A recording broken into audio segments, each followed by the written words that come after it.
오늘 우리에게 주신 하나님 말씀은 야고보서 4장 1절에서 3절입니다. 신약성경 374쪽 야고보서 4장 1절에서 3절. 이 계시의 말씀을 봉독할 때에 살아계신 주의 음성을 들을 수 있기를 바랍니다. 너희 중에 싸움이 어디로부터 다툼이 어디로부터 나느냐? 너희 지체 중에서 싸우는 정력으로부터 나는 것이 아니냐? 너희는 욕심을 내어도 얻지 못하여 살인하며 시기하여도 능히 취하지 못함으로 다투고 싸우는도다. 너희가 얻지 못하면 구하지 아니하기 때문이요 구하여도 받지 못하면 정욕으로 쓰려고 잘못 구하기 때문이라. 아멘. 네, 할렐루야. 우리 옆 사람과 인사하겠습니다. 사랑합니다. 축복합니다. 인사하겠습니다.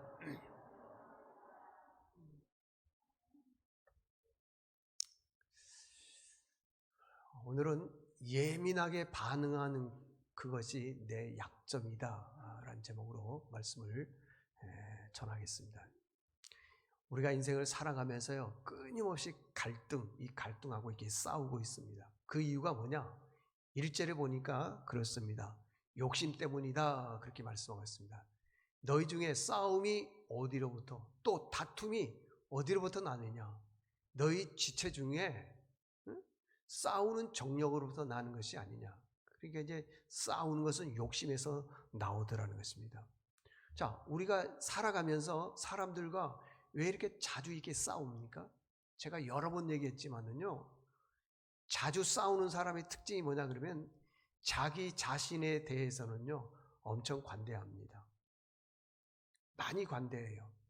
나는 거짓말해도 되고요, 나는 누구를 미워해도 되고 시기 질투해도 되고, 나는 이렇게 해서 뭐 빠져도 되고, 자기 자신에 대해서는요 많이 관대합니다. 그런데 다른 사람이 말이에요 거짓말하게 되면은 저 사람 천하에 믿지 못할 사람이라 그러고, 입만 열면 거짓말쟁이라 그러고, 자기 자신에 대해서는 굉장히 관대한데 남에 대해서는 그렇게 말하는 경우가 있습니다. 누가 욕심이 좀 많잖아요. 그러면은 막 소금쟁이라고 그렇게 얘기해요. 누가요 말을 잘하고 조금 교만해지잖아요. 그러면은 교만쟁이라고 그렇게 하고, 자기 자신에 대해서는 너무 관대한 거예요. 여러분, 목회를 하다 보면은요 수많은 사람들 상대하잖아요. 그 말하는 거 보면은요 자기는 흠이 없어. 자기는 잘못한 게 없어요. 대부분 비방하고 험담하는 경우가 있더라는 것입니다. 그래서요 지난주에 말씀드렸지만 3장에서 뭐라고 했냐 그러면은요, 그런 사람들에 대해서 독한 시기와 다툼이 있는 사람이다, 거짓말쟁이다 그랬습니다. 이런 것들은 다 욕심에서 나오는 것이고, 이런 것들은 귀신에게서 나온 것이다, 지난 시간에 말씀드렸습니다. 여러분, 우리는요 내가 욕심이 많으면은요 다른 사람이 욕심 많은 사람을 딱 만나는 순간 내가 저 사람처럼 욕심이 많나? 이렇게 생각하지 않습니다.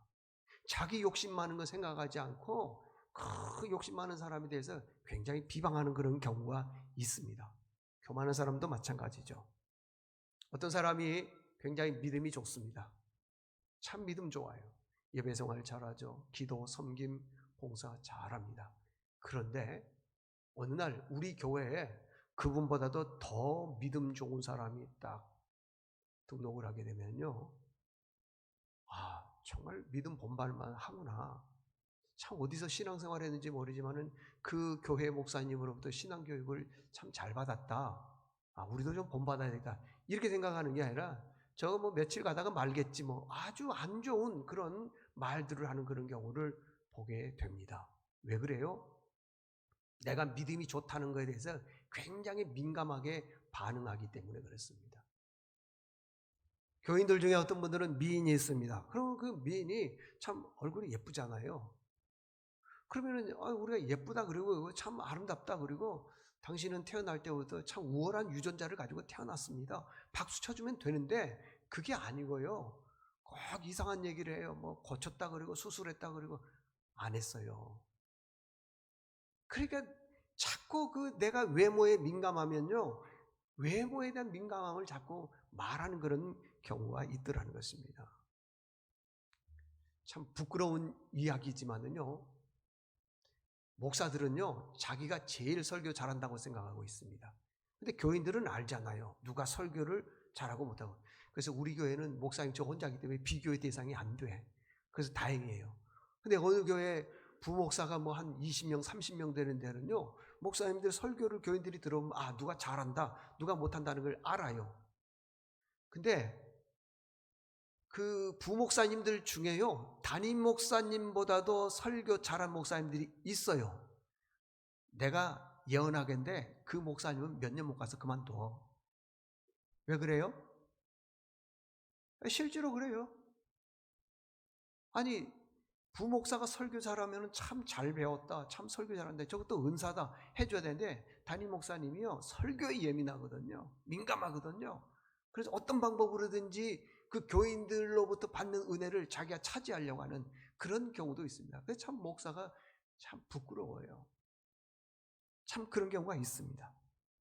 제가 지금 이 얘기하면은요, 여러분들 그냥 머리꼬치에 쫙쫙 쓸 사람들이 몇 사람 있어요. 돈에 대해서요, 굉장히 민감한 사람이 있습니다. 본인은 몰라요. 근데 다른 사람은 알아요. 압니다. 본인은 몰라요. 돈에 대해서 아주 민감한 사람은요, 목사가 헌금 설교도 할 수 있는 거지요. 그러면은요, 헌금 설교 딱 하면은 절대 그 시간에는 은혜를 못 받습니다. 예를 들어서 실질적으로 있었던 얘기인데요, 저기 일부 예배 시간은 어느 교회라고 얘기했지만은 지금 여기 영상으로 나가기 때문에 안 하겠습니다. 모 교회에서 어떤 분이 참 하나님의 은혜로 많은 사업을 일구었습니다. 그래서 그 목사님이 기도하면서 참 영혼 구원을 위해서 한 분을 불렀습니다.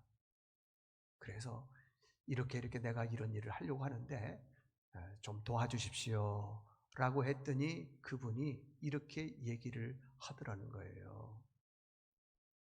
내 인생에 어찌 이리 귀한 일을 저에게 맡기셨는지요. 감사함으로 잘 순종하겠습니다 해서 만헌금을 해서 학교를 세웠다. 그러면은 이 이야기를 듣는 분들 중에 어떤 분들은 참 은혜도 되고 도전도 되지만은 어떤 분들은요, 굉장히 답답해요. 설교가 안 들어와요. 왜 그러느냐? 그분은 돈에 대해서 아주 민감하기 때문에 그렇습니다. 이분은요, 좋아서 헌금한 거예요. 자기가 기뻐서 헌금한 겁니다. 이분이 한 거예요. 누가 뭐라고 한 거 아닌데도 불구하고 자기 자신이 꼭 그렇게 하라 그런 것처럼 느껴지기 때문에 그거에 대해서 좋은 반응을 보이지를 않더라는 것입니다. 여러분, 욕심이 왜 나쁩니까? 욕심? 자, 2절 보겠습니다. 여기 띄워줄 거예요. 2절 보십시오. 너희는 욕심을 내어도 얻지 못하여, 욕심 냈는데 못 얻었습니다. 그러니까 그 다음 말씀을 보니까 못 얻었으니까 어떻게 하냐? 죽이더라는 거예요. 살인하며 시기하여도 능히 취하지 못함으로 뭐라 그럽니까? 다투고 싸운다는 겁니다. 그러니까 내가 어떤 욕심을 내서 누구를 죽이면은 그것이 얻어질 것처럼 보이지만 안 되더라는 거예요. 시기하고 다투더라도 취하지를 못하더라는 겁니다. 4절에 보니까 너희가 얻지 못함은 구하지 아니하기 때문이요 구하여도 받지 못한 것은 정욕으로 쓰려고 잘못 구했기 때문이다. 이렇게 말씀하고 있습니다. 여러분, 욕심 많은 사람의 특징이 뭐냐 그러면요, 첫째는 기도가 없어요. 기도. 혹시 여러분들 기도 생활 안 합니까? 내 안에 욕심이 있다라고도 볼 수 있다는 것입니다. 기도해도요, 이런 사람들은 하나님이 응답해 주지 않습니다. 왜 그러냐? 정욕으로 쓰려고 잘못 구했기 때문에 그렇다는 것입니다. 기도하고 싶은데 어떤 사람은 기도가 안 됩니다. 답답해요. 속이 그냥 아주 그냥 답답한데 기도하고 싶은데 기도가 안 되는 거예요. 좀 속 시원하게 하나님 부르시고 싶은데 안 되는 거예요. 왜 그러냐? 여러분, 내 자신을 돌아보십시오. 내가 알지 못하는 그 욕심이 기도의 문을 막고 있기 때문에 그런 겁니다. 욕심 많은 사람은요, 기도의 문이 반드시 막혀 있습니다. 하나님이 찾는 사람은 어떤 사람이냐? 예배하는 사람이요, 기도하는 사람이요, 특별히 겸손한 사람입니다. 그러면 하나님이 찾는 사람이 바로 접니까? 예배와 기도와 섬김이 안 된다 그러면 하나님이 찾는 사람이 아니라는 거예요. 하나님은 그런 사람을 찾는다는 것입니다. 그리고 우리가 왜 겸손해야 되느냐? 두 가지입니다. 첫 번째는 하나님은 겸손한 자에게 은혜를 베풀어 주시기 때문에 그렇습니다. 6절에 보게 되면은 말씀이 그렇습니다.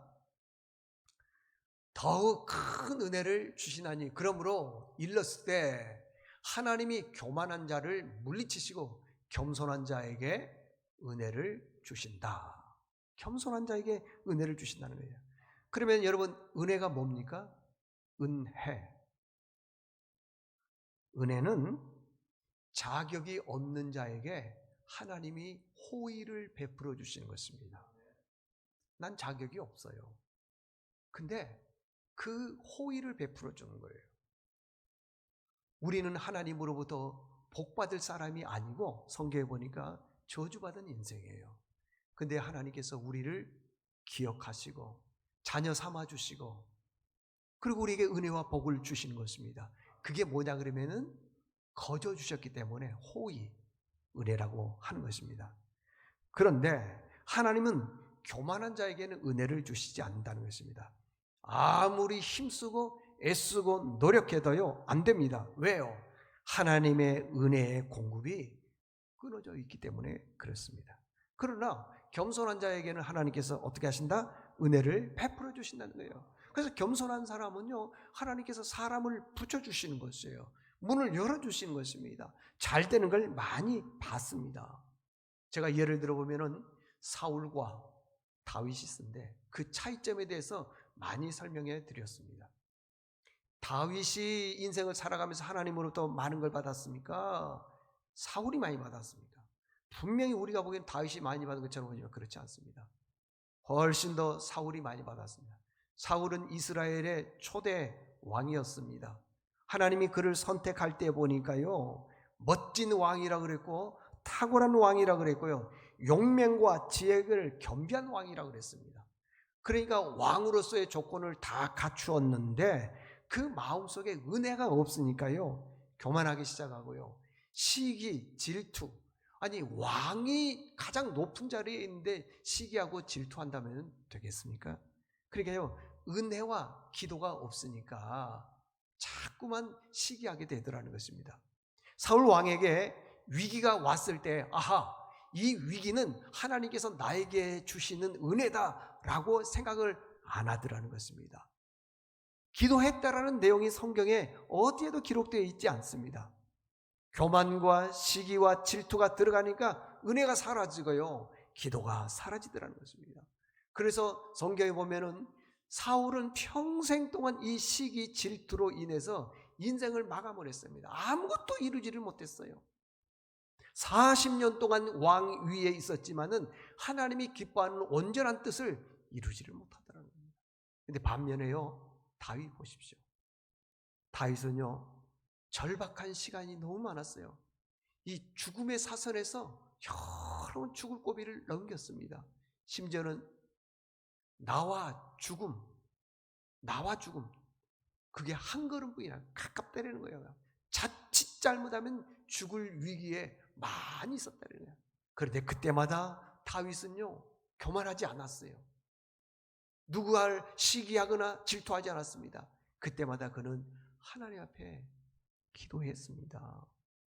한 가지 예를 들어보면요 만약에 이 사람이 다윗이 교만하고 왕이 되고 싶은 그런 마음이 있었더라면 얼마든지 기회가 있었죠. 사무엘상 26장에 보게 되면은 다윗이 사울 왕의 죽음을 피하여서 10황무지 하길라 땅으로 도망을 갔습니다. 근데 그 사실을 사울 왕이 알고 군사 3,000명을 데리고 하길라 땅으로 왔습니다. 그래서 다윗을 잡으려고요 막 돌아다니다가 너무 지친 나머지 쉼을 쉬게 되었는데 그 군사 3,000명이 사울 왕을 가운데, 맨 가운데 센터에 두고요, 다 둘러서 진을 치고 있었습니다. 사울은 안전하니까 거기에서 잠을 자는데 백성들, 군인들도 얼마나 힘들겠습니까? 그 군인들도 다 잠을 자는 거예요. 그때 다윗이 이렇게 얘기를 합니다. 누가 나와 함께 사울 앞에 서겠느냐 했더니 그 다윗을 따르던 사람들이 그렇게 말을 못해요. 왜? 사울 왕 앞에 서면 죽거든요. 근데 장군 아비새라고 하는 사람이 제가 따라가겠습니다. 그래서 다윗과 아비새 장군이 군사 3,000명이 있는 그 사울 왕에게로 가서 보니까 사울 왕은 한 가운데서 잠을 자고 있고 병사들 3,000명 보니까 그 3,000명들도 다 잠을 자고 있는 거예요. 이 기가 막힐 일 아닙니까? 그래도 깨어있을 사람이 몇 사람이 있어야 될 텐데 다 잠을 자는 거예요. 그때 다윗과 이 아비새 장군이 사울 왕, 잠자는 사울 왕에까지 가서 봤습니다. 잠을 자니까요, 아비새 장군이 이렇게 얘기를 합니다. 하나님이 오늘 당신에게 원수 갚을 기회를 줬습니다. 나에게 명령을 내려서 내가 가서 창으로 사울 왕을 찔러 죽이는데 성경에 보니까 그래요. 2번 찌를 필요가 없습니다. 사울 왕 옆에를 보니까 창, 칼, 물병이 있는데 그것만 살짝 물병만 가지고 나오는 거죠. 여러분 보십시오. 만약에 다윗이 왕위에 오르고 싶은 욕심, 그게 있었더라면은 하나님이 기회를 여러 번 줬다는데 그래 알아서 해 하고 죽이고 자기가 왕이 될 수도 있었을 것 아니겠습니까? 그런데 그렇게 말하는 아비새의 말에 대해서 다윗이 이렇게 얘기합니다. 하나님께서 기름 부어 세우신 종을 내가 어찌 해야겠느냐. 보십시오. 얼마나 겸손합니까? 하나님은요, 겸손한 자에게 은혜를 주시는 것입니다. 누가복음 18장에 보게 되면은 서기관과 바리새인의 기도가 나옵니다. 그들은요, 저 사거리에 가서 많은 사람들이 보는 가운데 손을 높이 들고 기도를 하는데 이건 기도라기보다는 자기 자랑입니다. 기도의 내용이 이런 거예요. 100번 양보해서 그래 기도라 그래 봅시다. 다른 사람을 험담하고 다른 사람을 비방하는 게 그게 기도이겠습니까? 이렇게 얘기해요. 하나님이여, 나는 다른 사람, 곧 불의, 토색, 간음하는 사람들과 같지 아니하고 이 세리들과도 같지 아니함을 감사합니다. 나는 일주일에 2번 금식기도 하고 소득의 11조를 드립니다. 자기 의의를 드러내더라는 겁니다. 근데 반대로 세리는 어떻게 기도합니까? 멀찍이 고개를 숙이면서 하늘을 쳐다보지도 못하고 이렇게 기도하는 겁니다. 가슴을 치면서 나는 죄인입니다. 하나님이여 나를 불쌍히 여겨주십시오. 두 사람의 극명한 기도의 내용이 나옵니다. 한 사람은 많은 사람들이 보는 가운데 손을 높이 들고 내가 이렇게 지금 신앙생활하고 있습니다.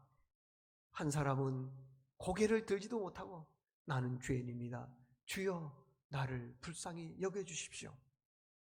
만약에 여러분들이 하나님이라면 누구 기도 들어주시겠습니까? 여러분, 하나님은 겸손한 자에게 은혜를 베푸신 줄로 믿습니다. 잠언 3장 34절에 보니까요, 겸손한 자에게 하나님께서 은혜를 베푸신다. 야고보서 4장 6절에 보게 되면은요, 하나님은 교만한 자를 물리치고 겸손한 자에게 은혜를 주신다. 여러분, 우리가 신앙생활 하면서 어떤 사람은 자기를 드러내려고 하는데 그건 하나님 보시기에 기쁜 거 아닙니다. 오른손이 하는 것이 왼손이 모르게 하는 그런 겸손함이 우리에게 필요합니다.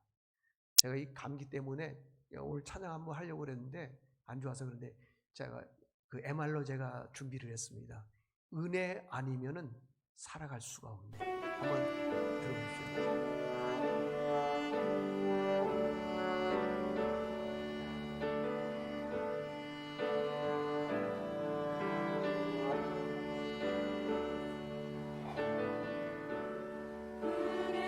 같이 하겠습니다. 부르겠습니다. 살아갈 수가 없네.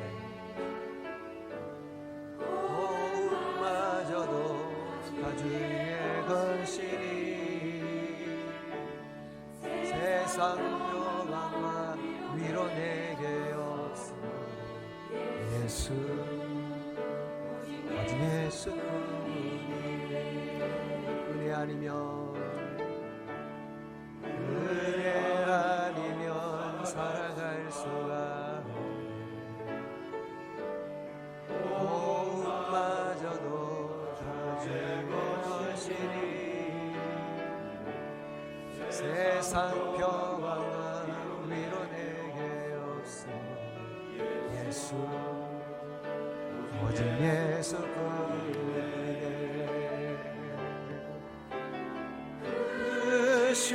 크신데 다 볼 수 없고 작은 고난이 지쳐도 주께 맡긴 나의 모든 삶 버티고 경기에 하시네. 은혜 아니면 살아갈 수가 없네. 나의 모든 것 다 주의 것이니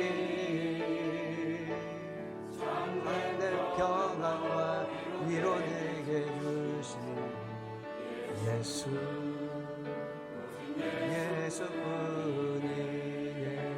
예수뿐이네. 할렐루야. 여러분, 하나님의 은혜 아니면은요 우리는 절대 살 수 없습니다. 나는 하나님의 은혜 없이도 지금까지 잘 살았어, 그렇죠? 여러분이 몰라서 그러지 지금까지 여러분은 하나님의 은혜 없이 살았다 그러지만은요 하나님은 여러분들에게 은혜를 베푸신 것입니다. 베푸신 것입니다.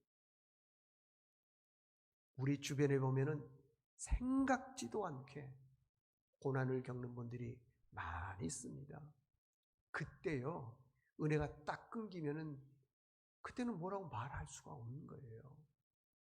여러분, 하나님께서 겸손한 자에게 은혜를 베푸신다는 사실을 생각하면서 늘 주 안에서 겸손한 삶 살 수 있기를 바랍니다.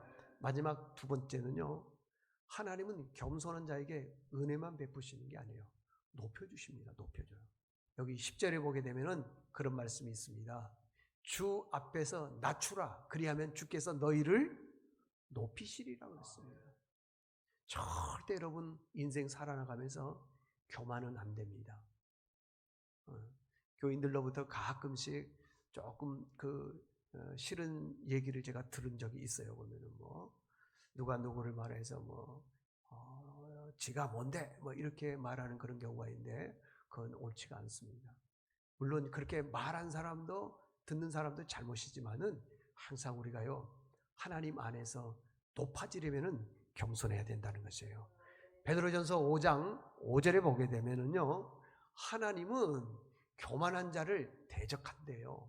그리고 겸손한 자에게 은혜를 주신다 그랬어요. 우리가 잘 되고 높아지려면은 그 앞서 뭐부터 해야 되느냐? 낮아져야 된다는 거예요. 겸손해야 된다는 것입니다. 그 뿌리를 쓴 작가 알렉산더 헤일리라고 하는 작가가 있었습니다. 이분이 그 뿌리라고 하는 책을 쓰고 어마어마한 명성과 부귀 영화를 누리기 시작을 했습니다. 쉽게 말하면은요, 많이 돈을 벌었다는 겁니다. 이분의 사무실에 가게 되면은 자기 뒤에 큰 그림을 하나 그려놨는데 그 그림이 어떤 그림이냐 하면은 나무가 한 2m가 넘는 큰 나무가 있는데 그 위에 거북이가 올라가 있는 거예요. 거북이. 여러분, 거북이가 나무를 타고 올라가는 거 봤습니까? 거북이는 나무를 못 탑니다. 근데 나무 위에 거북이가 올라가 있는 거예요. 이게 무슨 뜻이냐 하면은 내가 이렇게 명성을 얻고 부귀와 영화를 누리고 부자가 된 것은 주변의 사람들로 인해서 됐다는 거예요. 거북이는 혼자 나무 위에 올라갈 수 없기 때문에 반드시 누군가가 자기를 그 위에 올려놨다는 거예요. 그 누군가가 하나님이라는 거예요. 이 알렉산더 헤일리라고 하는 사람. 하나님이 나에게 은혜를 베푸시고 하나님이 나에게 복을 주시고 하나님이 나에게 이렇게 잘되게 해주셨다. 그래서 항상 그는 하나님이 하셨다고 했기 때문에 겸손한 거예요. 나중에 이분이 굉장히 더 명성이 높고 더 잘 됐어요. 왜 그러겠어요? 하나님은 겸손한 자에게 은혜를 베풀 뿐만 아니라 겸손한 자를 높이신다는 겁니다. 근데 우리는 겸손은 안 하고 자꾸만 내가 높아지려고 하는 거예요. 사람을 자꾸 차별하려고 하는 것입니다. 조금 위생적으로 깨끗하지 못한 사람이 있으면은 막 손가락질하면서 지저분하다고 그러는데 그게 교만이라는 겁니다. 누가 좀 어려운 사람이 있으면은 인생을 어떻게 살았길래 저렇게 가난하게 살았냐고 막 손가락질하는데 그게 교만이라는 거예요. 하나님은 교만한 사람을 좋아하지 않습니다. 자, 제가 누가복음 17장 말씀을 드릴 텐데 조금 어렵습니다. 제자들이 예수님께 와서 이렇게 묻는 거예요. 주여, 내게 믿음을 더하소서 그랬어요. 그럼 믿음을 더해 주십시오. 그러면 믿음을 더하는 방법을 가르쳐 드려야 되는데 예수님이 그렇게 말씀하시는 것이에요. 하나의 겨자씨가 있는데 겨자씨 하나만한 믿음이 있으면은 뽕나무 있죠. 뽕나무대로 명령을 내려서 뿌리가 뽑혀서 바다에 심겨라. 그러면 심긴다는 거예요. 아니 조그마한 겨자씨 하나만한 믿음이 있으면은 뽕나무에게 명령을 해서 뿌리가 뽑혀서 바다에 심겨오라. 그러니까 수천 년 역사 속에서요. 명령을 내려서 바다에 뽕나무가 심겨진 역사는 없습니다. 그럼 이 말씀이 거짓말 같지 않습니까? 근데 핵심이 여기에 있는 게 아니라 그 다음 핵심을 위해서 뽕나무를 예를 든 거예요. 지금 믿음에 대해서 말씀하는데 어느 집에 주인이 있습니다. 그 집에는 종들이 여럿이 있는데 종들이 하루 종일 들에 나가서 일을 하고 굉장히 지친 몸으로 집에 들어왔습니다. 그러면은 주인 입장에서 봤을 때에는 종들이 수고했기 때문에 주인이 밥을 잘 준비해서 음식을 차려서 너희들 수고했다 이렇게 차려줘야 되는데 그게 아니고요. 종들이 하루 종일 일하고 집에 들어와서 주인을 위해서 음식을 다 만들어서 제공해 드리더라는 거예요. 잘못된 거 아닙니까? 근데 종들이 그렇게 다 하더라는 겁니다. 그리고 주인이 먹고 난 다음에 이 종들이 나머지 음식을 먹습니다. 그리고 하는 말이요. 누가복음 17장 10절에 보면은 그런 말씀이 있습니다. 이와 같이 너희도 명령받은 것을 다 행한 후에 이르기를 우리는 무익한 종입니다. 우리가 하여야 할 일을 한 것뿐입니다. 종은요. 들에 나가서 하루 종일 일하고 지친 몸을 이끌고 집에 들어왔는데 주인을 위해서 또다시 음식을 장만해서 드리는 것 이게 종이 할 일인 것뿐입니다. 그러더라는 겁니다. 이렇게 우리는 하나님의 종이기 때문에 정말 우리는 무익합니다. 아무 쓸모 없습니다. 우리가 어떤 일을 했을 때 그냥 해야 될 일을 한 것뿐입니다. 그렇게 우리가 낮아지게 되면은 하나님께서 우리를 높여주신다고 하는 것입니다. 그래서 우리에게는요 겸손이 필요합니다. 특별히 예수 믿는 분들, 우리 교인들은 겸손해야 됩니다. 겸손하지 않으면 교회가 분쟁이 있고 다툼이 있고 내 안에 죽지 않는 자아가 항상 있기 때문에 무슨 할 때마다 자꾸만 분쟁이 일어나게 됩니다. 자, 이제 결론입니다. 그러면 우리는 인생을 살아나가면서 어떤 거에 대해서 아주 민감한 예민한 반응을 보입니까? 어떤 거? 여러분, 어떤 거에 대해서 예민하게 반응하십니까? 이거면 돼요. 하나님이 하지 말라 그런 거에 대해서 예민하게 반응하면 됩니다. 하나님이 하지 말라. 무엇을 먹을까? 무엇을 마실까? 무엇을 입을까? 하지 말라. 이러한 모든 것들은 다 이방인들이 구하는 것이다. 너희는 먼저 그의 나라와 그의 의를 구하라. 그리하면 이 모든 것, 먹는 것, 마시는 것, 입는 것, 이 모든 것을 너에게 더하 주실 것이다 그랬습니다. 근데 여러분들, 우리가 정말 그렇게 살아가고 있습니까? 우리는요, 하나님이 일할 수 있는 여건을 줬음에도 불구하고 내 일은 열심이고 내 일은 빈틈이 없지만은 하나님의 일에 대해서는 관심이 없습니다. 참 하나님이 안타까워하는 거죠.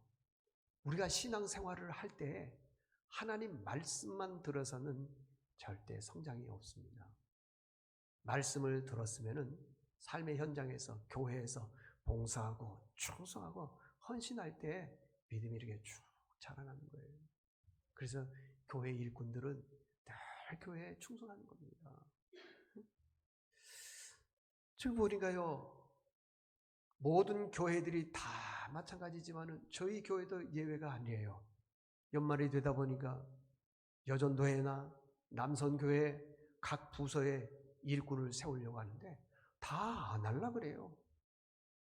안 하려고 그래. 작은 부서에서 회계라면은 그 받은 그 돈을 이렇게 잘 관리하는 거, 솔직히 말씀드리지만은 그거 얼마든지 할 수 있습니다. 안 해요. 너무 마음이 아파요.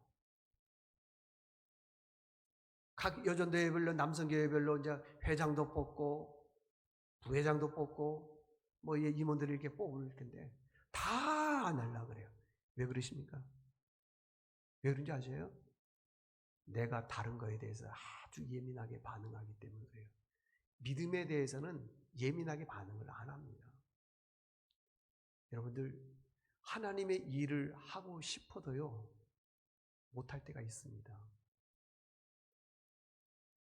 아프면 못하고요, 믿음이 없으면은 못하고요. 제가 이제 그 대체적으로 코로나 이전에 신방 가서 보면 아픈 분들 대부분 그런 말 하는 거예요. 내가 좀 젊었을 때 열심히 봉사할 걸. 그런 말을 목사가 들으면은요, 아이, 안 했으면 좋았을 걸. 그런 생각이 들 때가 있어요. 아파서 아니면은 나이가 들어서 교회 일을 안 하는 거에 대해서는요, 가슴 아픈 거예요, 여러분들. 2022년도 하나님께서 일꾼을 세워주시면은 그 자리에서 좀 충성했으면 좋겠다 싶습니다. 썰렁해. 2022년도에 여러분들 가정에 하여간 수백억의 물질의 축복이 있기를 바랍니다. 호바 아멘해. 자녀들이 잘 되기를 바랍니다. 그러면 아멘 하는데 우리가 너무 세상적인 거에 민감해 있어요. 그러다 보니까 문제가 생기기 시작을 합니다. 어떤 분이 그랬대잖아요. 하나님, 이 교회가 지금 재정적으로 어렵습니다. 그러니 하나님, 내가 복권만 사서 이 교회에 정말 나 하나도 안 쓰고 그냥 다 드리겠습니다. 다 좀 되게 도와주십시오. 없으니까 그러죠. 당첨돼봐요. 어린 반푼아치도 없어요. 근데 하나님이 감동을 받아가지고 1등 복권을 당첨하게 해줬네요. 금액이 꽤 커요. 근데 자기가 기도한 게 있잖아요. 그렇게 기도하더래요. 다시요. 하나님, 농담도 못합니까? 사람 마음은 그러는 거예요. 너무 세상적인 거에 대해서 민감하게 생각하지 마십시오. 십자가를 좀 민감하게 생각하고요. 말씀에 좀 민감하게 반응했으면 좋겠어요. 어떻게 보면은요, 세상적인 거에 민감하게 하는 게 그게 내 약점일 가능성이 있다니까요. 여러분들 꼭 믿음으로 승리하는 여러분 될 수 있기를 바랍니다. 하나님 아버지, 내가 민감하게 반응하는 것이 내 약점입니다. 오늘 성경에 보니까 사람을 죽여서라도 다퉈서라도 욕심을 내는 경우가 있는데 그래도 이루지 못한다 그랬습니다. 우리 인생 살아갈 때 하나님의 은혜와 도움 없이는 살 수 없음을 깨닫고 그 도움에서 승리하게 도와주시옵소서. 예수님의 이름으로 기도드리옵나이다. 아멘.